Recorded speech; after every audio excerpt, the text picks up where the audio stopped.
Hi, everyone.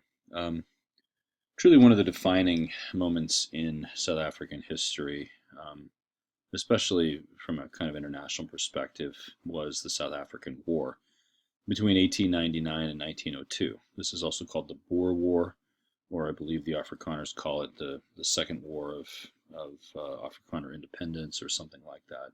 Um, uh, I don't want to take a lot of time today to go over the kind of military maneuvers or anything. Suffice it to say that this was in many ways a modern war. It set precedents for um, the wars that would come later in the 20th century, the First World War in particular, in a number of ways, though with some um, rather auspicious harbingers of the Second World War as well. Um, This war also helped to launch some political careers, most notably Winston Churchill, who went to South Africa as a correspondent for a British newspaper initially, later became a British officer fighting out of Ladysmith in Natal, and returned to England. And one of the things that gave him a lot of prestige was to talk about his South African experiences. He was captured by the Afrikaners and held in a prisoner of war camp for a time, from which he escaped. So he had a lot of adventures there that really kind of put him on the map as a personality. Um, just briefly about the war itself. The British had a tremendous advantage in terms of numbers. They fielded ultimately nearly 500,000 soldiers. Many of them, the vast majority of them, sent from Britain itself, but with tens of thousands of conscripted soldiers from the Cape and from Natal. The Afrikaners, who never were able to field more than, less than 100,000 soldiers, despite being outnumbered eventually about 4 or 5 to 1, um, had, in general, better strategies. They were certainly fighting for a cause that gave them greater motivation and led to some of their successes. And most of the war was fought on terrain that was known by the Afrikaners, that is, in the formerly independent Afrikaner republics of the Orange Free State and the Transvaal. And so they, had better knowledge of the lay of the land and these sorts of things. Um, the Afrikaners, rather than wait for the British simply to overrun them, attacked into British-held territory, into Natal and into the Cape in 1899, and had some success. It really kind of had the British back on their heels a bit. The British received reinforcements, and from 1900, this was just a slow and, we might say, inevitable march to victory for the British. But the Afrikaners made their lives very difficult. After they had ostensibly taking control of most of the key territory, the Afrikaners turned to a guerrilla campaign, a kind of insurgency campaign that kept the British on their toes for, all the way up until mid 1902. For fully 2 years, they were doing this.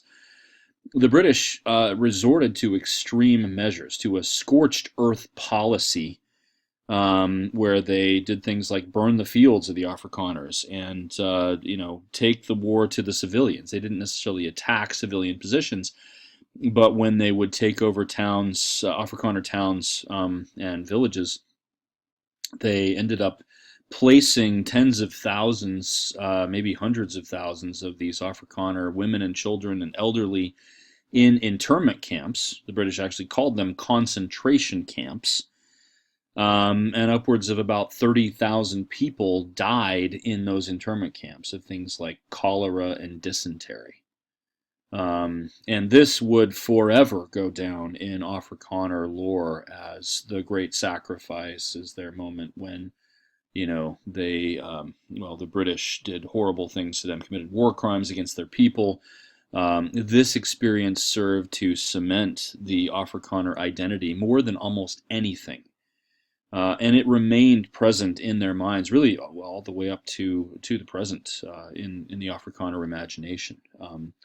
I remember when I was living in South Africa, watching a television program one night where they were interviewing a guy named Baron Stratum, who had committed mass murder. He had walked into a crowded square in Pretoria in the early 1990s, and opened fire on a crowd of Africans, and killed several of them. I can't remember how many. And he was in prison.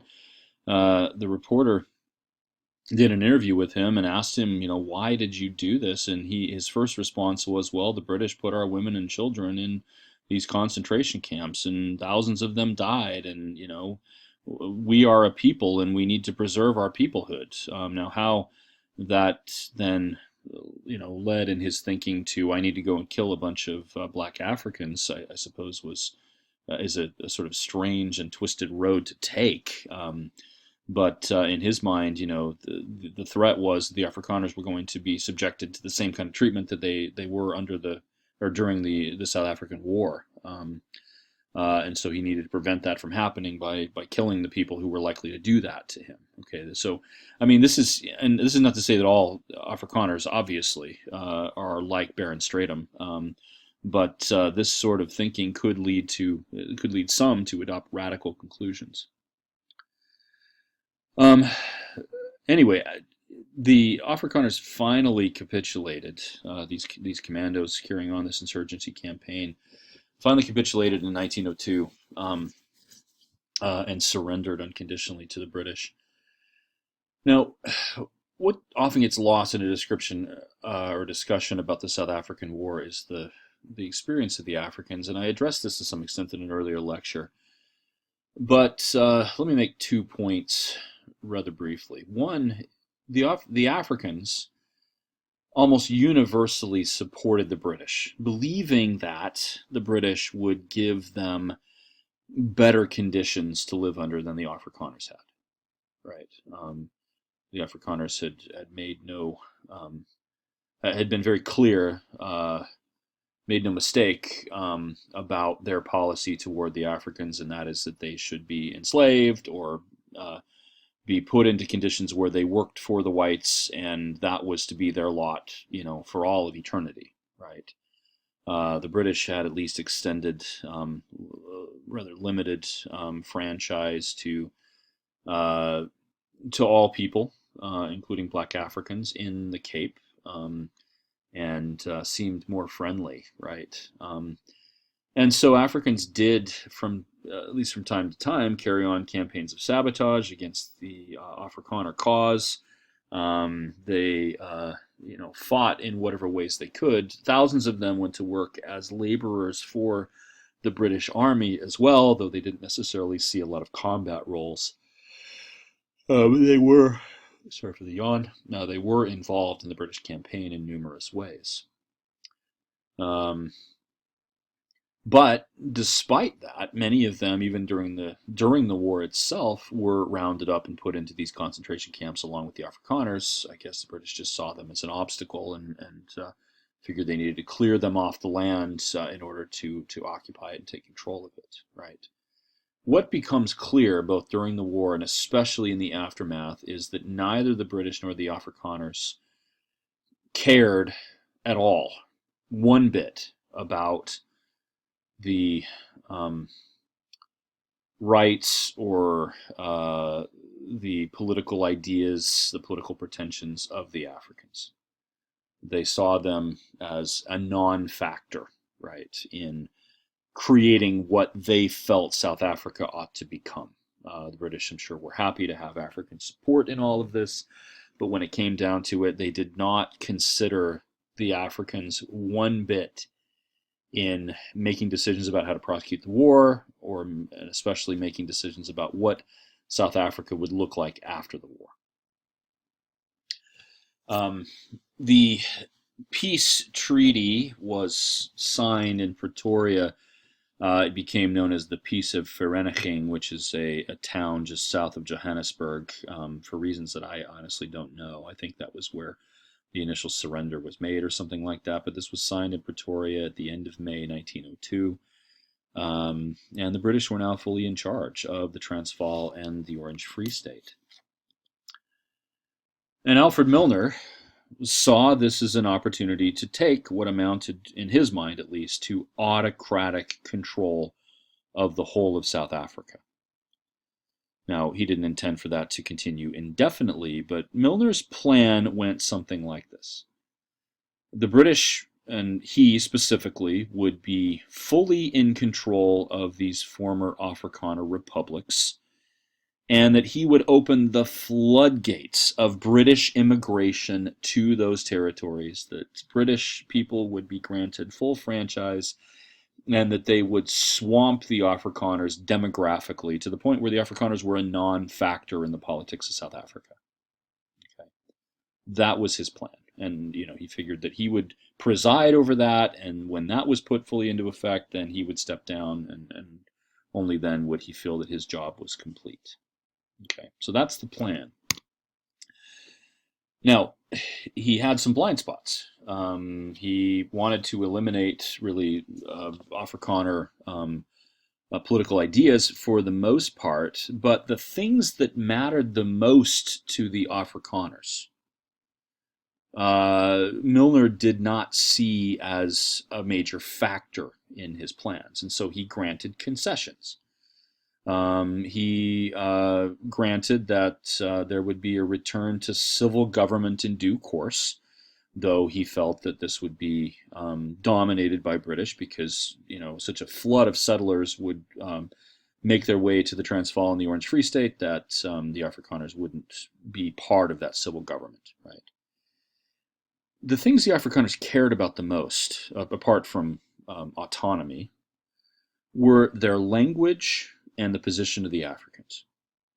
And Milner granted concessions on both scores. He did not allow for Dutch to become an official language of South Africa necessarily, but he did grant that areas where Dutch was a spoken language could offer that as part of the education, and that the British government would not stand in the way of that, right? And so this effectively preserved Dutch, or really this is what we're talking about here, is Afrikaans, right? This modified form of Dutch spoken by the Afrikaner inhabitants of South Africa, that would be taught now in the schools and thus preserved as their native language. The other concession he made was that the decisions about the franchise, about voting rights, would be left up to the citizens, okay? Which effectively meant, well, and by that he means the white people of the various regions of South Africa. And he effectively thus gave control of the decision about whether or not to extend the vote to the blacks to the Afrikaner people of these territories, which meant denying that entirely, and it was pretty obvious that was going to happen, denying it entirely to the Africans. And so, and for Milner, this was a non-consideration. He really did not care about the plight of the Africans. For him, South Africa was to be a British territory controlled by British people and by whites in general, and the Africans simply needed to get in line with that, right?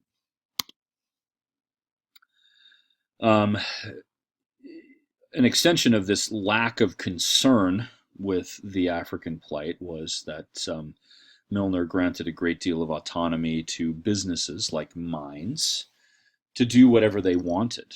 He put into place no protections, as well as to farmers, right? And so, if anything, the Afrikaner farmers carried out reprisals against their black laborers because, of course, Africans had joined with the British cause and had carried out acts of sabotage and other things. And so there was a good deal of backlash against Africans.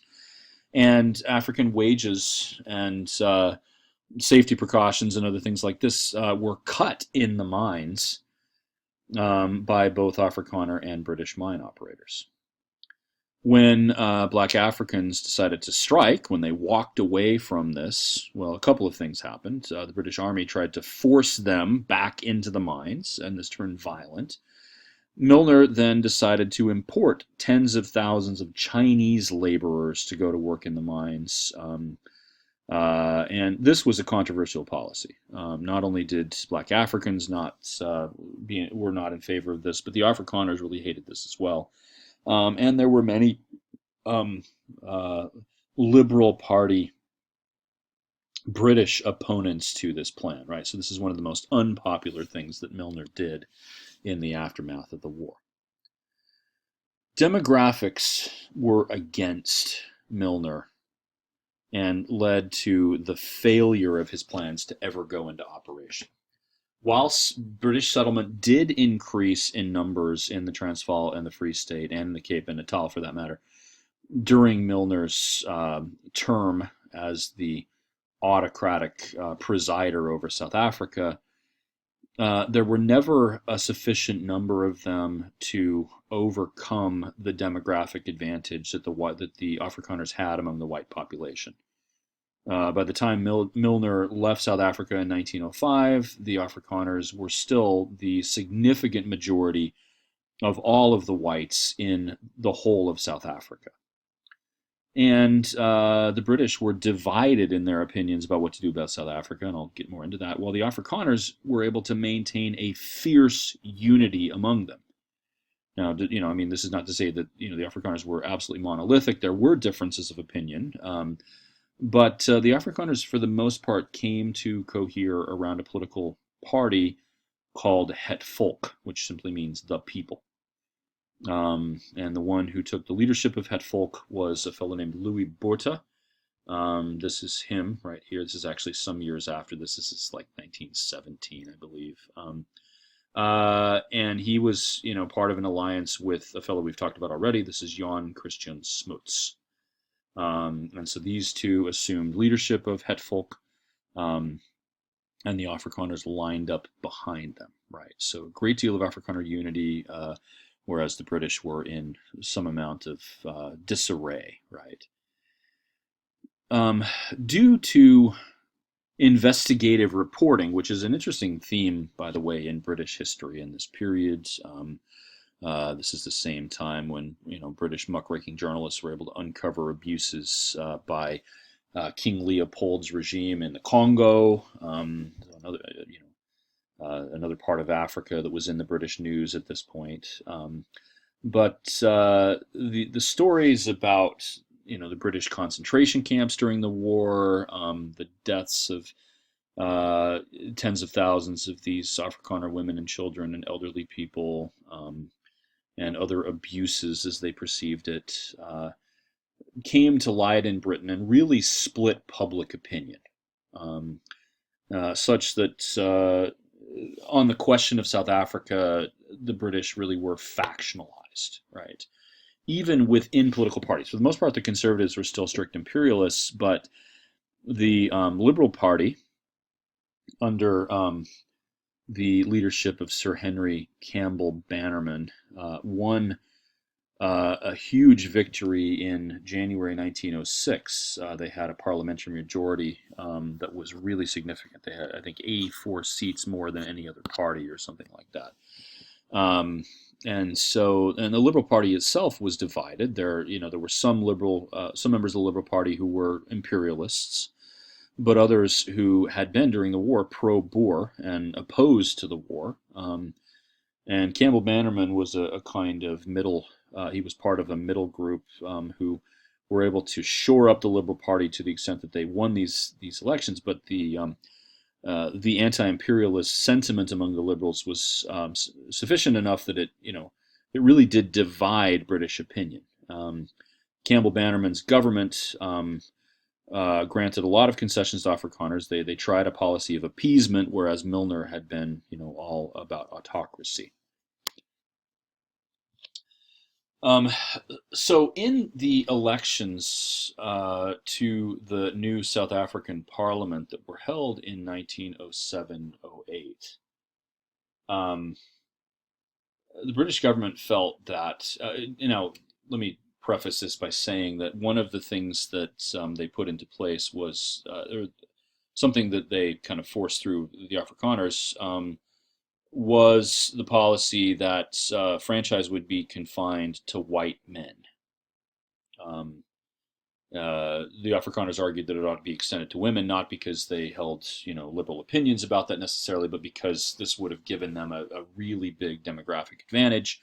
The British population of South Africa was largely male, predominantly male, given that many of the settlers had been mining prospectors who had gone there as single men, whereas the Afrikaners were in established families, right?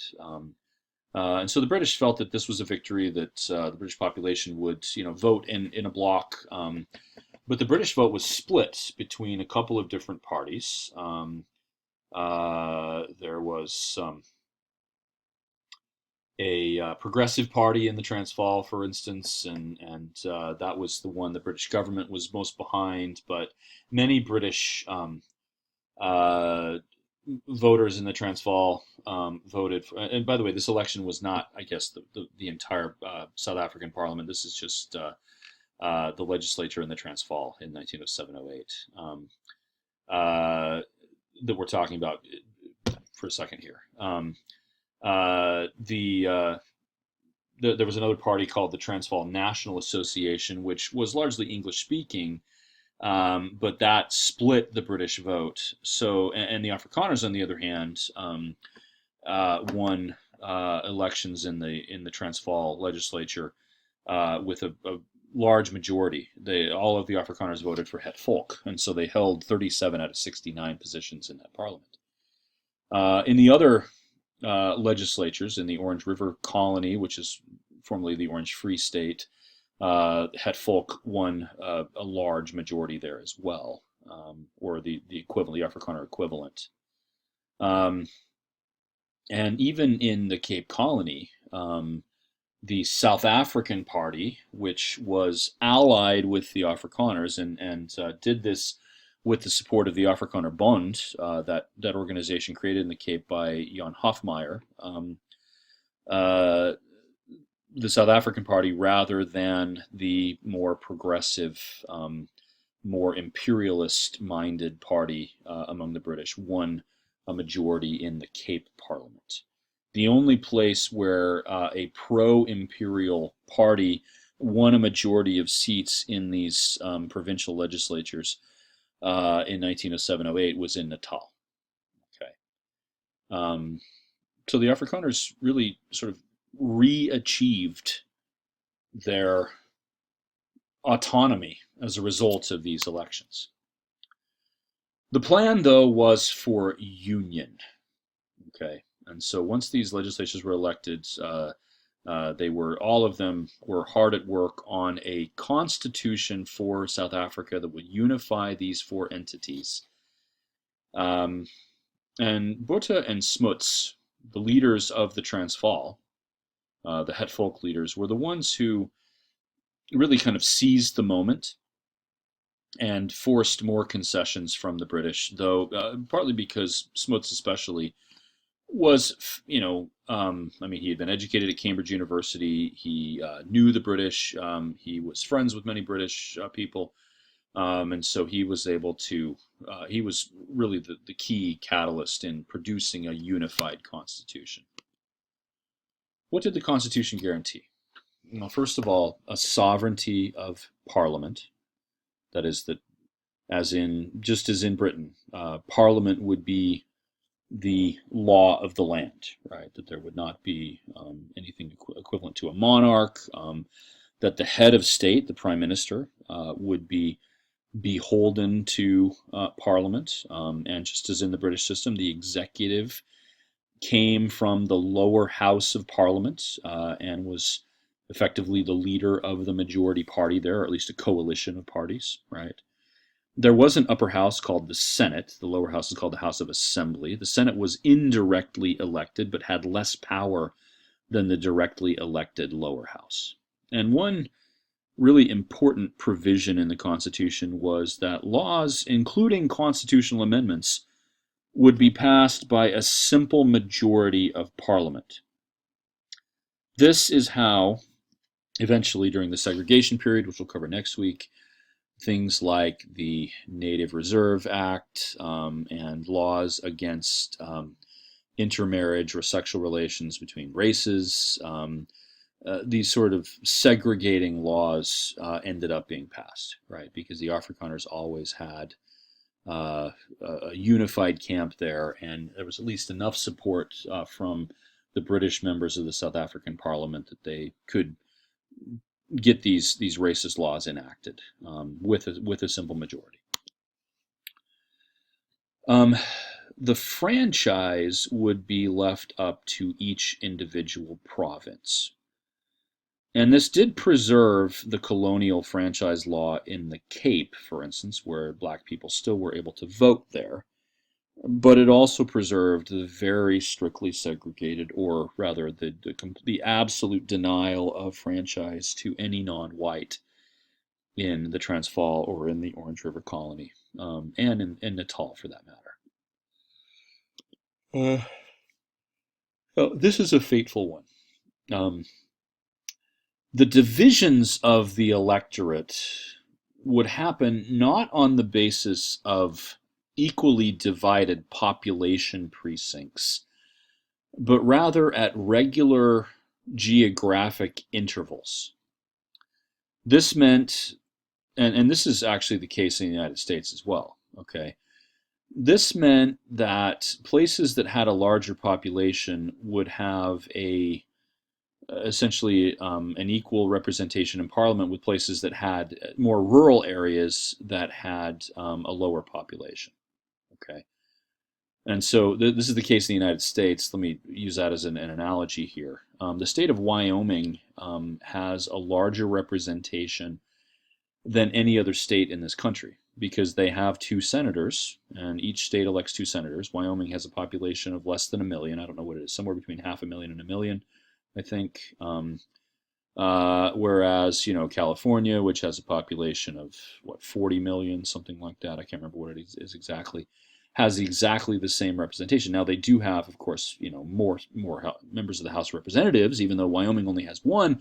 But if you look at the share of the national legislature, that is Congress, Wyoming has 3, California has 55, but each resident of Wyoming is represented by a larger share of members of Congress than each person in California, or for that matter, of any other state has, right? Well, that's similar to the way that they set up the system in South Africa. Okay, parliamentary elections would take place at these regular geographic intervals rather than, on the basis of equal population in each of these intervals. Okay, so rural voters were advantaged by this; urban voters were disadvantaged, and this is the source of some of the election results that we're going to see later. This is what is able to usher in apartheid ultimately in 1948. The Constitution allowed for 2 official languages, English and Dutch, and so the Afrikaners were able to preserve that not only as a language of education, but also as an official language of South Africa. And the Constitution also contained provisions for South Africa to eventually, if they felt it was a good thing, to incorporate surrounding territories. This would include Swaziland, Basotho land, Bechuana land, even southern Rhodesia. Though in southern Rhodesia, this was to be left partly up to the white settlers there, the South African company that Cecil Rhodes had sent there. This was never put into effect, partly because the British government preserved the autonomy of those places, or it listened to the inhabitants of those areas who did not want to be incorporated into South Africa. But the Constitution did contain a provision here which stated that that could happen, and that it was likely to happen. Now, this passed not only because this was still a British territory, British colony, right? It had to pass through the British Parliament, and it had to pass in Natal. It had to pass in each of the legislatures in the 4 colonies, and in British Parliament as a whole. There were protests. There were those who felt that this was unfair. There were those who even argued that this unfairly disadvantaged black Africans, right? But it ended up passing everywhere. Okay. And in 1910, Louis Botha, the South African Parliament was elected, and Louis Botha assumed the role of Prime Minister. Here he is seated with his 1910 cabinet. Okay. And so we leave this week with the union of the former British colonies and formerly independent Afrikaner republics, now all part of a unified South Africa, which was technically a British possession, but which was given wide autonomy to function as it would. Okay, and this is going to have serious consequences for those who constituted the vast majority of all of the people of South Africa, and that is the Black Africans, as well as the significant number of both Griqua and Indians who lived in South Africa at this point. So we will see what happens after this next week. Thanks.